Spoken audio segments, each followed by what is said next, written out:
Welcome to Bradbury's Best. This is where I completed my spring 2020 internship. I spent my whole internship period here.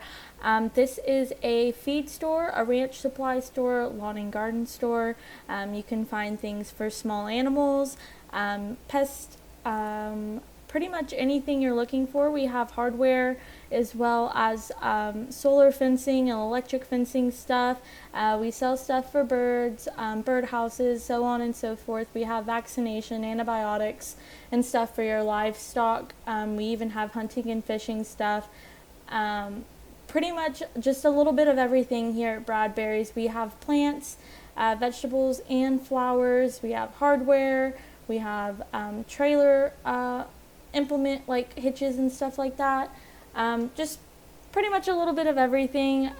It's very rare that somebody comes in looking for a product that we don't carry. This is really important that I'm incorporating this into my video because I spend a lot of my time, walking around the store when we don't have customers and pulling merchandise off the shelves and, learning about it and reading up on it to see what I can figure out about that product. That way when a customer calls and asks where that product might be or what that product does and how it can help them, I have an answer for them, because nothing's worse than when somebody calls or comes up to you and they ask about a product and you don't have an answer. It's kind of embarrassing. So I do spend a lot of my time when there aren't very many customers just walking around researching on these products. This is a video of our warehouse. I do not spend a lot of time in here. I've occasionally loaded a few customers, but it's very rare that I do that because we do have hands out in the warehouse that take care of that for us. I just wanted to show y'all this is where our feed and hay and mineral and fertilizer stay. This is actually where I spend most of my time. It's going to be in here behind the computer checking customers out and answering phones, taking delivery orders and answering questions on customers. This is an example of a customer that we had in his delivery order. We have a whiteboard where we put down all of our delivery orders and the delivery guys get those sent out. So this is Wesley Thorpe, and he's sponsored by ADM, so he gets 15 to 20 free bags a month. He just calls and whatever feed he wants at that time he gets per month, so we send that out to him when we can. So another thing I do behind the counters is inserting products into our system. This is an example of me entering the Dad's Reliable Sprinkler into the system, where this is a new product for us at the time. So I was putting it into the system, putting the supply price and the retail price and calculating all that. That way we could get it out of the box and onto the shelf. Something that's similar to this that I do is I receive orders from our wholesalers. We have 3 different wholesalers that we deal with each week, and so I'm constantly having to put those orders into the system, update any prices on supply prices that might change, and getting those received and given to Paul, who is our president of the company / owner of the company. He files those away, but we just got to make sure that the prices are what they should be. That way we're making our profit and customers are receiving the product at a fair price. Another example of something that I do weekly is I put merchandise up on the shelves whenever we receive it. So we don't have back stock. We keep our products, everything on the shelf is what we have. We don't have anything in the back. So if you don't see it on the shelf, we don't have it. So whenever we get new orders in, one of my jobs is to take those products and restock the shelves with them. We order products as they're needed. Like I said, we don't have back stock. So this is something that I do frequently. Like I said, we have 3 different wholesale suppliers. So it's important that we have those put on the shelf when we get them. That way customers can see them and customers can buy them. I tag these items.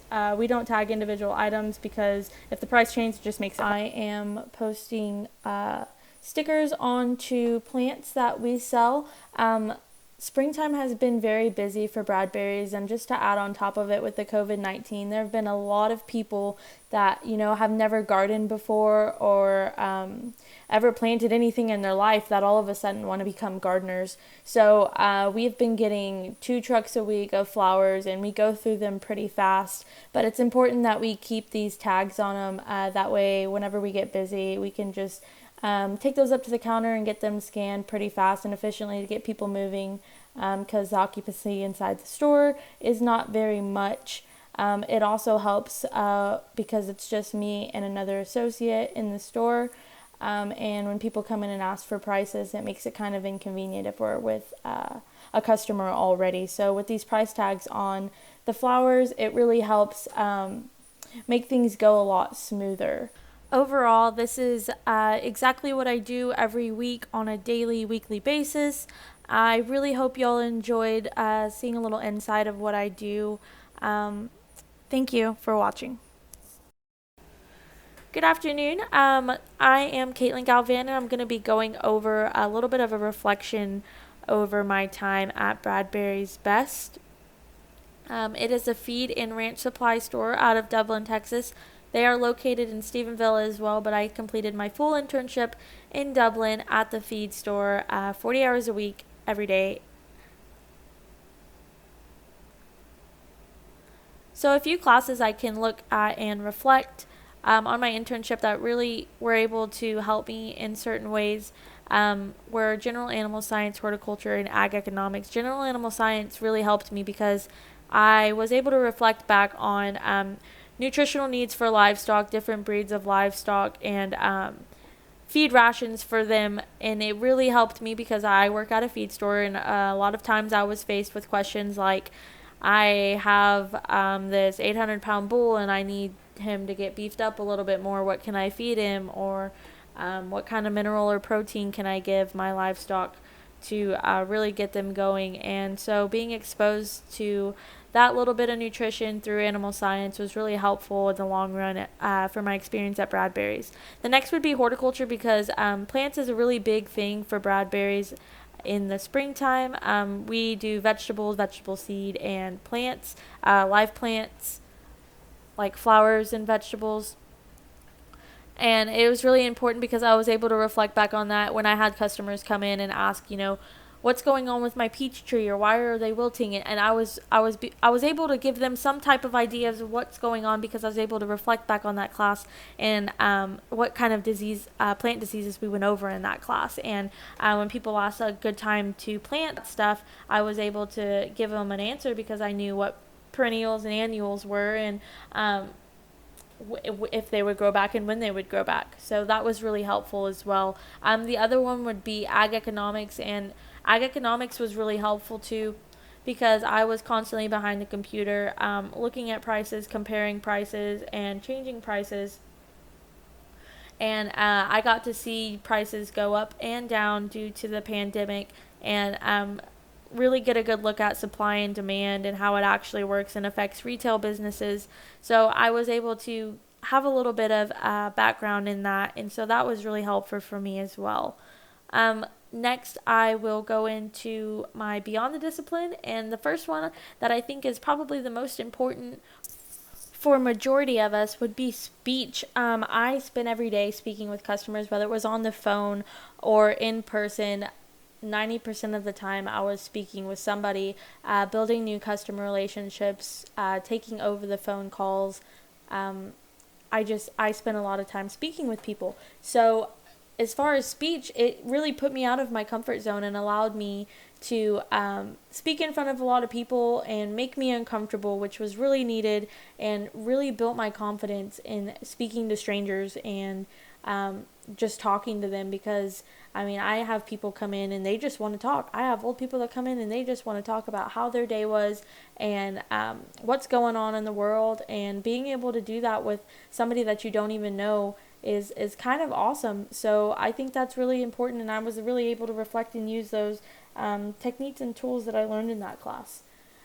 Chemistry, as far as chemistry, I was able to connect, a couple of things as far as NPK and stuff like that to correlate that with fertilizer, but ultimately what I took away from that class is what was applied, and it was beyond what I learned in the classroom. It was more of my time management organization that I was forced to kind of get squared away, because I was in the library for hours at a time, weekly, multiple times a week, doing pre-labs and doing all this homework that I had to cram into my head and figure out how to balance doing homework and pre-labs with my other classes, with my daily life. And I feel like that really helped prepare me to go to Bradbury's and work full-time for 40 hours a week and still be able to balance school and a daily life. So that was really helpful.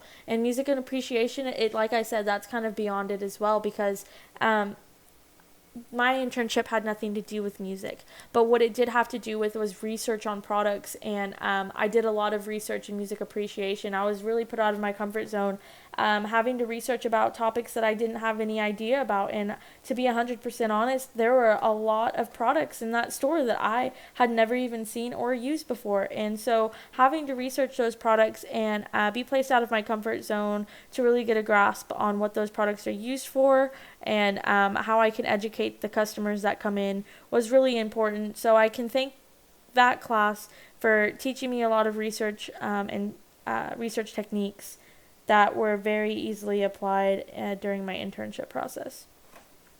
Next, we'll go into the global awareness. I'm going to start with my assumptions. My first and biggest assumption that proved me very wrong was that everybody that came into the feed store knew exactly what they needed and knew exactly what their animals or crops needed, and that is very false. 99% of the people that come in are coming in asking us for our opinions, asking us what they think, what we think that they need for their crops or their animals. They're using us as a source of knowledge, and I didn't think that that's how I would be portrayed during my internship. I had people come in all the time that asked, oh, hey, my plants are doing this, or I don't know what fertilizer to use. Do you know what fertilizer to use? I need this, and that. Or my cows, I don't know if I need to worm them. I don't know what I need to use. I mean, there are a lot of people that just didn't know, and I honestly thought that everyone that came in already knew what they needed. So that was a real eye-opener. The next eye-opener was that the older generation had a really different point of view on COVID-19 than the younger generation. And I don't know if I've already said this, but 90% of our customers were the older generation, 65 and up. And I got to hear a lot of different point of views. Of course, I knew that the cattle market was going down and stuff like that, but I also got to hear their view on the government and how the government was handling situation. And I know a lot of people came in talking about how it just wasn't right that the government could tell us what to do and take everything away from us right under our nose and nobody cares. And I mean, it's true. What right does the government have to say that every business that doesn't deem essential has to be shut down, and that those businesses should have the right to be open if they need to be open? So it's just a lot of different point of views, and it really opened my eyes and gave me a different point of view. So I got to see both sides.